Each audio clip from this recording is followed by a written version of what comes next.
The smoke was so bad inside the building that we had to wear masks and our eyes are stinging. And you walk down the hallway in this haze and you're handing out masks to all your patients because the air conditionings could not cope with all that. They had to stop because they're full of ash. It was just amazing to live through 40 hours of darkness.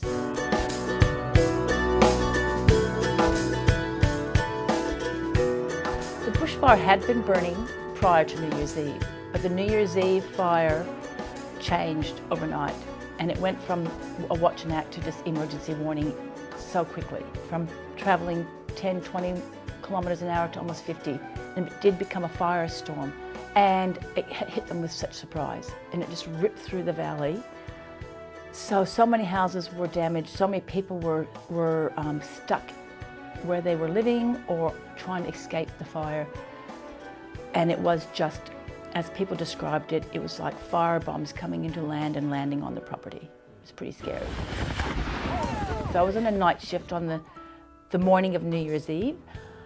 We were all listening to the scanner, and I was listening to what the fireys were doing, and what I was hearing was pretty scary. We were hearing that there was children that were stuck in a shed and they were barefoot and they didn't know if they had any injuries, so we were anticipating quite a lot. So when I handed over at 7 o'clock, I knew that there would be people who couldn't make it. So I said, I'm happy to stay. I figured I had nothing planned. My partner was fighting the fires. I thought, I'll stay there and I can do whatever needs to be done. Just sleep in the van, shower at the hospital, eat at Hudson's. I was told to go and have a couple hours sleep, which I did. And then I came back expecting to see the emergency department full, but it wasn't. Because unfortunately the roads were closed. People couldn't get to hospital, people couldn't access it.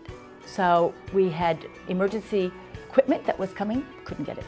Emergency retrieval teams couldn't arrive. We were lucky that there was a burn specialist on holidays who presented to the hospital, and he was able to help at least with the triage. People picked up extra shifts. Some staff just came in during the New Year's Day and the following day just to offer any sort of support that needed. So emergency nurses would come in and help. Doctors also volunteered. Allied Health came in and helped clean and helped do other things. So the whole community rallied, and a lot of them that didn't do something in the hospital were at the evacuation centre doing triage and medical treatments there, or volunteering for cooking for the masses. What I saw on my surgical ward were people that had burns to the hands, superficial burns to the legs. They were sort of trapped at their home and they had to run through fire or run through burnt areas to get out. Traumatized people across the board. And also starting to see some people as in the community coming with respiratory issues. I was surprised that we didn't have as many tourists as I thought we would, but most of them were leaving. So here we are at the busiest time of our season. We're asking the 30,000 visitors that are there to leave. We had 3 fires at that stage attacking our communities, but then we ran out of petrol and diesel.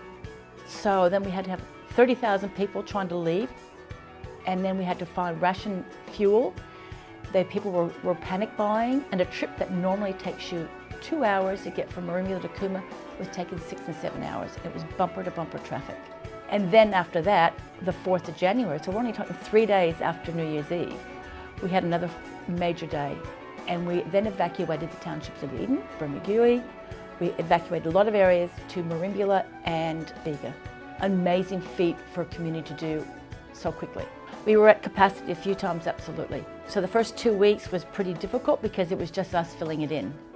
And then lo and behold, New South Wales Health came to the rescue, and they brought in 12 nurses from RPA and a few from Concord, and they were a blessing. And I think our community did well, but I also think the hospital did an extremely good job during this time. The trees are recovering. There's green grass from the rain, the birds and the animals are coming back. The bush is strong and it will survive, and so do we. We just need to find ways to do that. We need to start going forward and saying, okay, I lived through this horrendous last 3 months. What can I do for the next 2 to 3 months? And see if we can move forward.